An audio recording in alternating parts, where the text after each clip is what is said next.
Paraguay reco, hetan baipona da yoyajaiba, upebare, yajayaramo, hañamomba iguazubebana, coñanderecoja.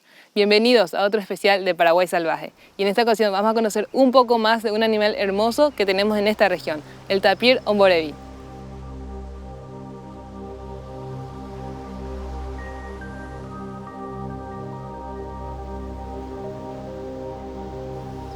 A esta especie se lo puede encontrar tanto en la región oriental como en la región occidental del país y además en otros países de Sudamérica. Son exclusivamente herbívoros, se alimentan de hojas de plantas, los brotes y también las frutas. Ellos pueden llegar a pesar hasta 220 kilos, por lo que son los animales silvestres más grandes y pesados de Sudamérica. El tapir es muy buen nadador, tiene la capacidad de recorrer los fondos de las aguas totalmente sumergidos. Y su mayor característica física es el hocico alargado que presenta, que utilizan principalmente para obtener su alimento.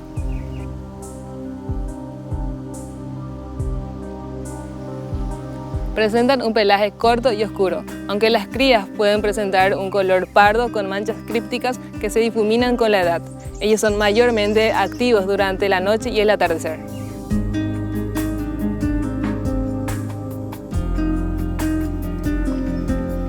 Los tapires presentan un comportamiento bastante tranquilo y tímido, lo que no implica que sean incapaces de defenderse, ya que tienen fuertes mandíbulas que pueden generar graves heridas. Sin embargo, no buscan la confrontación, siempre van a huir hacia las fuentes de aguas para protegerse.